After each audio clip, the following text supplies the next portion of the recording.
Hi, my name's Charlie Thorburn. Welcome to Gundogs. This week we are doing a meet the team video. So we want to get you guys all familiar with everyone else who works behind the scenes here, because obviously I am the face of Mordor Gundogs, for better for worse, and I'm definitely the voice of Mordor Gundogs, for better for worse. But actually that's about the end of it, and I don't really do anything else. And there's a great team behind us here. So we want you guys all to get to know them, because that's pretty vital. So this week we are going to talk to Lauren. And from my and my wife's point of view, Lauren is the hidden gem behind Mordor Gundogs. And she's probably going to blush, but she's too professional, yeah. So she won't. But the reason for saying that is, and we'll talk about this, is that Lauren didn't come up here to work for us. Lauren came because Ash, her other half, who you might have seen on some of our other videos, Ash applied for a job, came for an interview, had a little think about whether this was a job he wanted. We sort of came and went a little bit, and we managed to persuade him to come up, and he brought Lauren with him. And fairly quickly we realised that we needed Lauren to come and work for us as well. So Lauren is an expert dog trainer. What we like is having different personalities who train the dogs, and the reason being is that if you're training a dog for someone who is quiet and gentle, then if the dog's trained by somebody who's loud and obnoxious, without any names being said, then it's going to make it harder for the dog to transition. So we like having a real mix of personalities here. And Lauren is also our social media wizard, so I get lots and lots of comments from people saying how our social media has gone from here to here in terms of quality and everything else, and that is all down to Lauren and absolutely nothing to do with any of the rest of us. So anyway, so Lauren, I just, for everyone else's perspective, what I want to do in this is just talk about how long you've been here, where have you come from, what have you done in the past, when did dogs become a major part of your life, and all that kind of thing. So just tell us a little bit about like where you were born and raised and all that kind of stuff, and then I'll interject just sort of as we go along. So born in Brighton, from Sussex. Spent most of my life being a beauty and laser therapist, so for nearly 10 years I've done that. And then I wanted to change my career, so I went and worked on a cattle farm. Did you? I didn't know that. What did you do on a cattle farm? Mainly bookwork and organising, but I did help with the cows as well. Wanted to do more of that side, but he wanted me to organise. Okay. And then... What kind of cattle were they? I couldn't tell you. I was there to learn, but he wanted me more organising because he thought that was my your strong set. Okay. Unfortunately, I spend most of the time indoors, so I wanted to be outdoors. Okay, so that didn't really work So out. I left. Yeah. Because I wanted to be outdoors, and then I went and worked in a pub. I've done lots of stuff: nannying, cleaning, just lots. Lauren is the best cleaner on the planet, and I have had a few arguments with my wife because I've basically said Lauren can no longer help do our holiday cottages and things, and she's going to come and do dogs and all of our sort of social media and photographing and stuff full time, and my wife knows deep down that is the right thing to do, because you need to use people for their skill set, but Lauren has too many skills, and that's probably probably your own demise, which is why you didn't get to work with cows, because you were too organised and too efficient. Whereas if they'd put me or Ash in the same position, they'd be like, get out of the office, you're going to trash it, get out there and start chasing cows, because that's what you're good at. And you've known Ash for a long time, but you guys didn't have dogs, did you? No, we both didn't grow up with any at all. You didn't grow up with dogs, didn't grow up in kind of the shooting, gamekeeping world, really, did you? No. So it's kind of completely new. And was that... were you, when it came to kind of dogs and getting into dogs and dog training, do you feel like were you on Ash's train slightly, or did you go at it together? Yeah, I think I was on Ash's train for sure. He just took the bit and decided he was going to be getting into dogs, and you were like, either to get into dogs or get out sort of thing. Yeah. Yeah. Okay. I just pushed him because he can think about something for quite a long time, and I could just see that that was just his calling. So I just pushed him in the right direction. And okay. Behind every good man, there's a great woman. Is that not the saying? Something like that. I'm sure someone very, very clever just came up with that, but I'm not gonna try and pretend I know who it is. Maybe Ian can put that in the bottom of the video, so we can give the person credit, because it is a great line. So tell us about your first dog that you guys got, or your first kind of like where it started. How did you get into dogs? Did you get a dog, or was Ash getting involved with someone with some dogs, or what was the? No, so Ash's family are the first people that had dogs for me, and me and Ash used to take the dogs out all the time and walk them, and we just fell in love with them, and then. But they weren't Gundogs. They were just. No, they were like bull massive, very lazy, big breeds. So kind of different than what you're dealing with now, crazy little cockers and stuff. Yeah, and then and then we moved out, and I really wanted a dog, and then for some crazy reason we decided to get a German short-haired pointer. Who we all know and love as Poppy. Yeah, so kind of like an accidental gun dog, I suppose. And you got Poppy as a puppy? Yeah. Okay, so 10 weeks old. Yeah. You came home with this little black and white, or black. Well, I'm not sure. Black and white ticked. Black and white tick, is that what you call it with pointers? Yeah. So kind of you'd sort of call the same thing with a spaniel that was like had lots of flecking. Like a blue roan is very much looks like it's blue from a distance. But a black and white tick is one that's sort of almost blue roan, but just not enough blacks come through. We had a litter of puppies this morning, or last night. I haven't been to bed since yesterday, and one of them is a blue roan. It's going to be a blue roan, and so one of the things Lauren is going to do, which might have happened before this video comes up, is and I haven't actually discussed this with Lauren. I'm going to do it. But we're gonna take a photo of a regular photo weekly, if not more often than that. So you can see how when they're born they just look like they're black and white, and how blue roan it gets, how quickly it gets blue roan, because the mum is blue roan, and it's really interesting. And even people who've had blue roan cockers from us just had no, or even bought them as puppies, they had no idea that when they're born, they're not blue roan at all, unless they're sort of a bit wet, and you can just see underneath, and we'll explain that on the Lauren will explain that on her mastery photography on our Instagram and things. So you got a pointer, and it's like a shared dog. Yeah. Poppy's a shared dog. Yeah. So if you were both to stand at one end, Poppy's a funny character. So I'd love to know what the answer is. So we have 3 dogs, and our 3 dogs that mainly live in the house, or they're in the house all the time. There's Sausage, there's Chino, and there's Crunchy. And if Freddie stood there, I stood here, and Antonia stood here, Crunchy would go to Antonia, Sausage would go to Freddie, and Chino would come to me. Like, pretty much every time I'd bet the house on it, type of thing. If you and Ash to stand on different sides of the room, who does Poppy go to?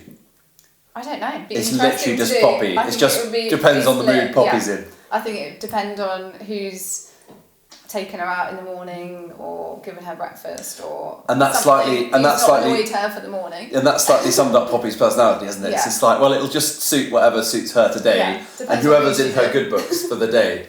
Because I noticed this with Poppy, she's really funny. Sometimes she'll come running over to me like I'm her long lost best friend, and you and Ash will be standing there, and she'll be just like standing next to me wanting attention, and the other time she'll walk past me like I'm an absolute bit of dirt on her shoe, and I think and that's just Poppy. That's Poppy, yeah. Poppy's sort of. So yeah, I don't know. That'd be interesting. Maybe we should do that for a video. And then you started training her. How did that come about? So who took the? Did Ash take the lead on that, or did you both do it together? We both did it together, and we both handled her. And then we went to a trainer for about a year, but it didn't really work out because we needed a bit more obedience in there. So what didn't work out? Tell me about the trainer. Just too much concentrating on what she's good at. So too much hunting, too much trying to get her to point too early, and not enough heel work, not enough sitting, not enough manners. Okay, so probably more akin to kind of American style training. Yeah. Than maybe British training. Yeah. Do you know what I mean? So Americans like let let their dogs kind of chase birds and do all sorts of things that we all go, oh God, don't do that, because you make them wild, you make them squeak. But they're not so. They have a different thing. They a lot of them end up really good dogs, but they do end up having to use like a lot of collars and stuff to keep a grip of them because they've let them get so wild. Yeah. So you kind of felt like you needed to rein her back in, so you changed tacks. Yeah, I think we did everything she was good at, whereas I think we should have practiced what she was bad at. So I think in the year we kind of created a monster, basically. Okay, but I'd say that's the truth. Yeah, but I'd say that's kind of similar in terms of like what we do here now. We're very much of that, practice what you're not good at. It's all too easy to go out and, oh look, my dog can do, a blind retrieve. It's like, but if you can't walk it to heel to the blind retrieve, the whole thing's completely pointless. Whether it's a pointer or a Labrador or anything else. So okay. And so you went to another trainer. Who was the first trainer, a Gundog trainer or more like? She was a Gundog trainer. Yeah. Okay.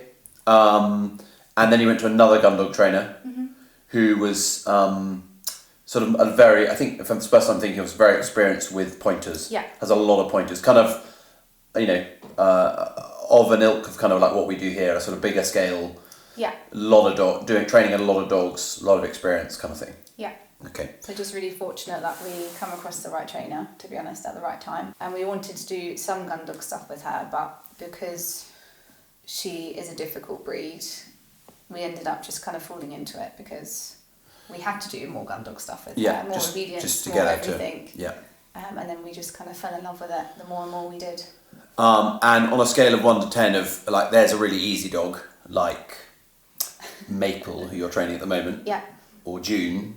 There's a nice, easy, gentle dog, and up here you've got, a nightmare.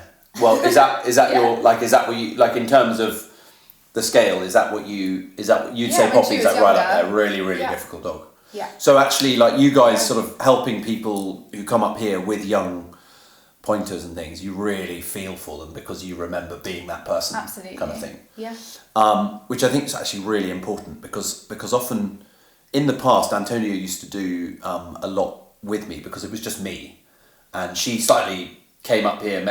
She came here for weekends from London and things, and she was like, "Well, I've either got to get on the train or I may as well just not go anywhere near the train," kind of thing. She knew that this is what I was doing, so she got quite involved with dogs and therefore started helping me train dogs. And I found for a while that, and she's obviously with children and different things going on, she doesn't, and she never loved it. She did it because she enjoyed it at the time. But she was very good at it.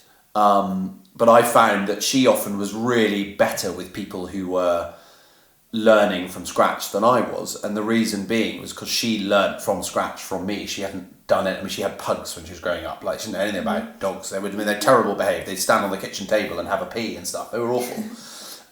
So the concept of a well-behaved dog to her was completely alien. So she watched and learnt from scratch, whereas I just I didn't grow up with well-behaved dogs, but I just always sort of, I guess I always just kind of got it. Like, I just understood dogs and got them to behave. Even as a little kid, I had a little Springer who definitely behaved.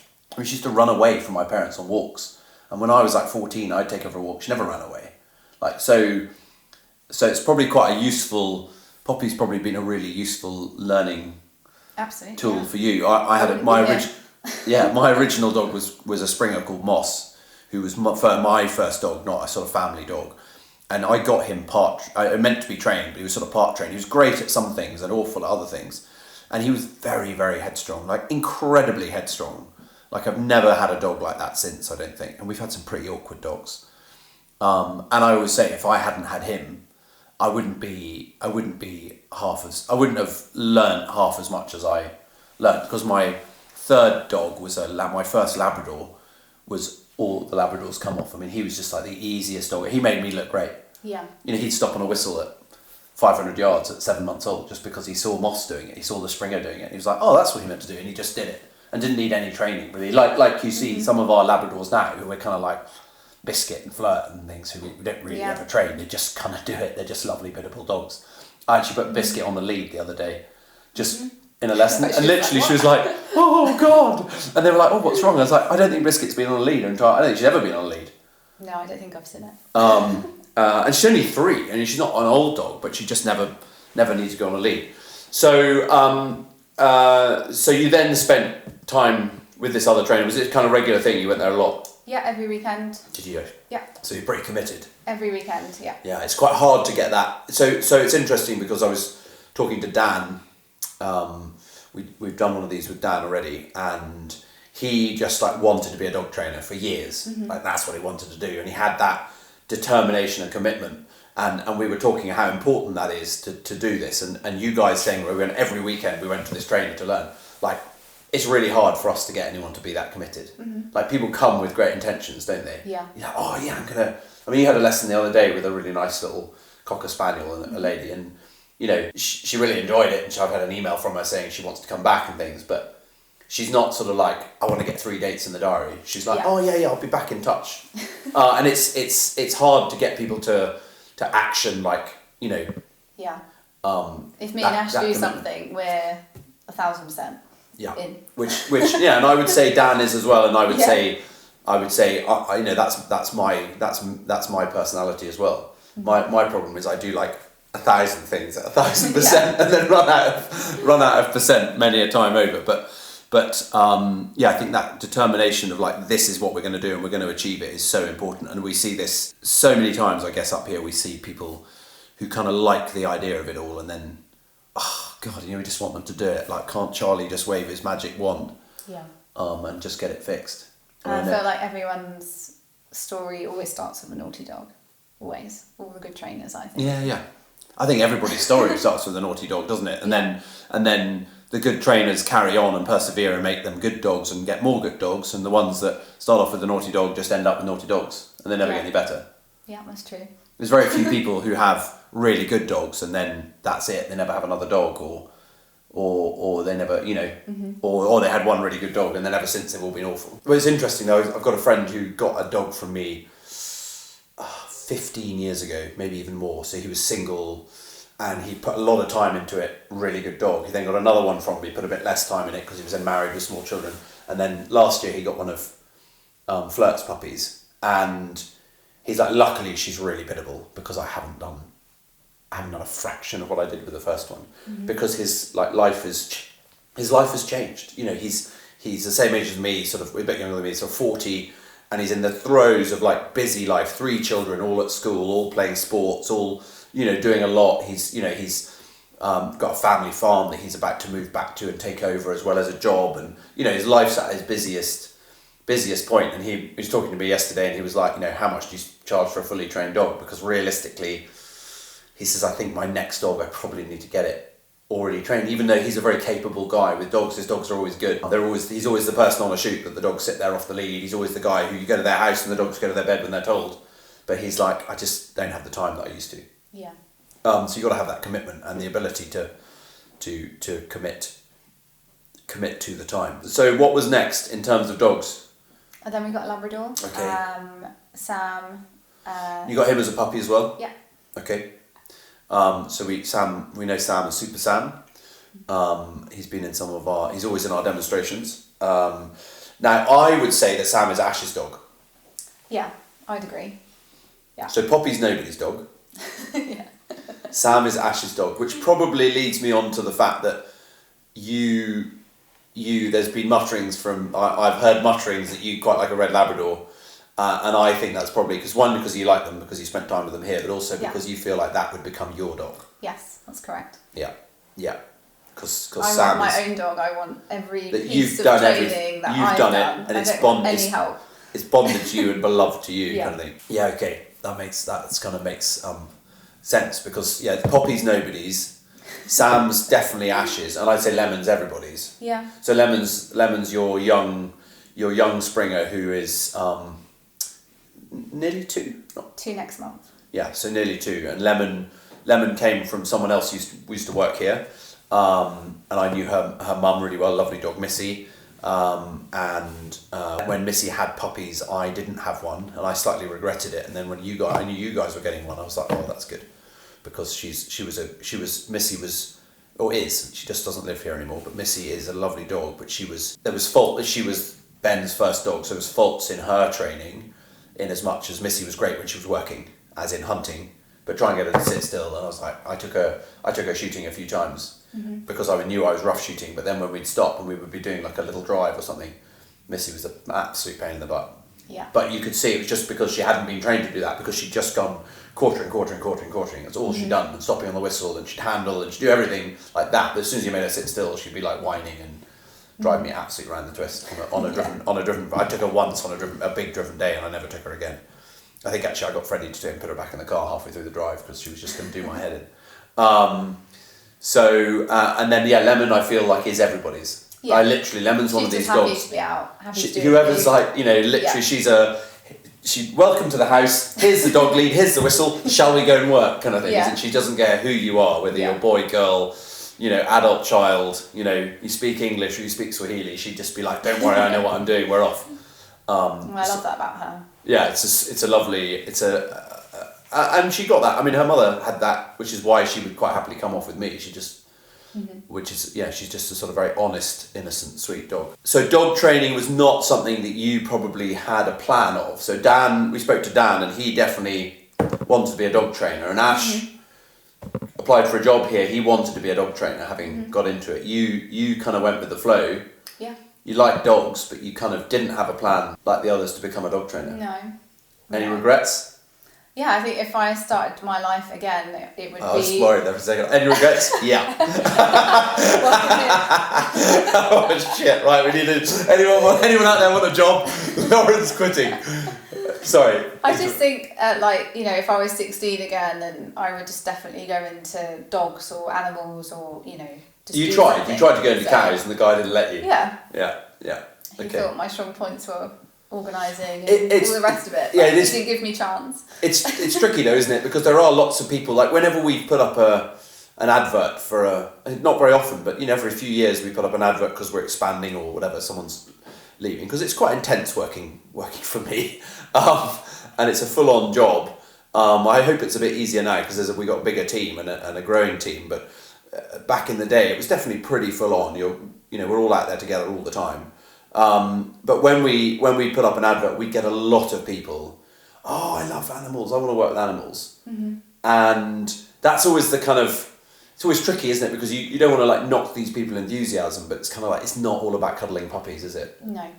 I mean, I was laughing with Daisy, I think, a couple of days ago, because I was out in the yard pressure washing, and I was pressure washing the scoopers. And no, it didn't, because because I've been doing this I've got my 10,000 hours of experience. So I turned the nozzle down and hosed them, and Daisy's like, "Oh, I did that," and I covered myself head to toe. And she's like, "And Lauren's done it twice." She's done it twice. Yeah, she said you'd done it twice, and you've done it as well. And I was like, "There you go." So Lauren, who used to work as a beautician and in a very sort of clean, hygienic sort of prim and proper, and she's spraying dog shit in her face with a pressure washer. So you've also got to have a bit of grit, haven't you? And people come up on a day like today, and maybe Ian will add in some shots of today. It is the sort of classic spring day. The daffodils are looking very bright and yellow. The sun is shining, blue sky. The leaves are just trying to come through. Everything's just trying to kind of come into leaf. And everyone goes, "God, what a great life!" And the lawn's looking great, and the dogs are all looking lovely, and there's puppies and things. And they go, "God, it must be fabulous working here." But you kind of know the reality as well, don't you? Yeah. Tell me about the reality. Just because I like everybody winters, to... Yeah. It rains quite a lot here. And the dark. It's dark, you're picking up poo, you get covered in wee sometimes, you get head-butted, you get scratched. Yeah. Your clothes get ruined, your washing machine gets ruined. Yeah. Yeah. So you've really... all the time. You've really got to love it. Really got to love it. So some of these things are things that I've always, when we kind of rebuild our kennels, which is obviously this big plan, I want to have like a staff room and a changing room with showers and everything, so that'd people can. Really there's a washing machine. There's a washing machine in the staff room. There's a shower. So you have your lockers or whatever. You change your clothes when you leave work, so everyone goes home and they don't have all their stinky dog clothes. So when I was young, I've always been a bit of a workaholic, and my mother never really knows where it's come from, but from a very young age I used to bicycle along to the local dairy farm at 5 o'clock in the morning, with no lights on my bike, and as you sort of did in the 90s, sort of just bicycle along the road, and and didn't tell anyone where you were going or anything. And I worked on this dairy farm from dawn until dusk, or even longer sometimes, because we'd be harvesting, so I'd be on combines and tractors and things. And it was a dairy farm, so 150 cows, I think. So the cows come through on a platform which is sort of waist height, slightly higher than waist, and you're plugging them in. Of course, every time they pee or poo, when a cow pees, there's a lot of it. It's not like a little dog wee, a little puppy wee on you. Oh dear, I'll wipe it off. A cow wee, and it's just like, it was like Niagara Falls. And if you were facing the wrong way, it was all just down you. Everything I had absolutely stank the whole time, and I wasn't allowed in the house. I used to have to go back home. So I'd leave some of the stuff at the farm, but I'd still stink, and I'd go home, and I would have to pretty much get down to my boxer shorts in the garage. And then my mum would be like, and my mum wasn't like a sort of super kind of clean, we had dogs and we walked around in our shoes and wellies and stuff. But I'd have to sort of tiptoe my way through to the bathroom and have a shower and things. And then still they were like, it's still under your nails and it's everywhere. And so it's it's not quite as bad here, but it is there is definitely the sort of less glamorous side, isn't there? So just to sort of wrap it up, Lauren,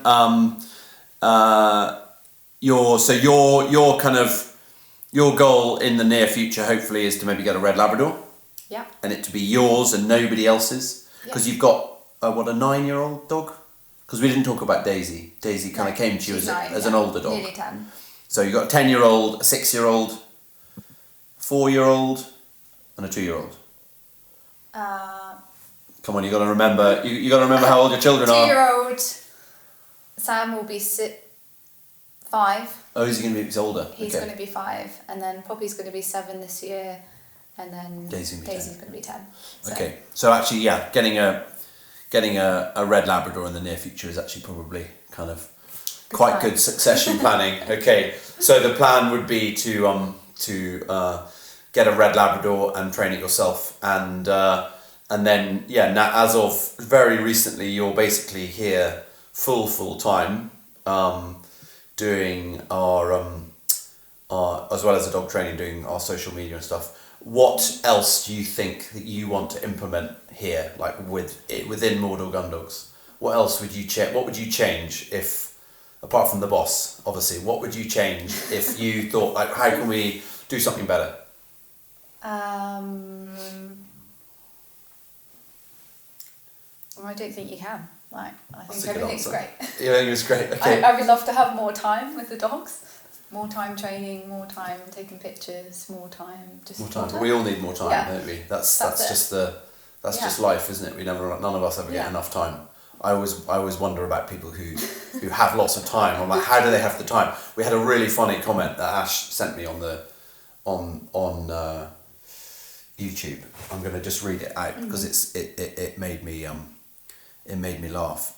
So we got a comment on YouTube about one of from someone. We most of the comments we get from YouTube are awesome. People are so lovely and nice, and like, you do, thank you so much for your help, and thanks for putting up this good content, thanks for being so honest, and it's it's sort of like, it means we're sort of slightly doing the right thing. And then we got one the other day which is just an absolute corker. I love it. It's the best, one of the best ones I've had, apart from a few whereas it's like, this guy's an idiot, or Ian's had a couple of saying, sack the cameraman, apart from the kind of just the sort of one-liners.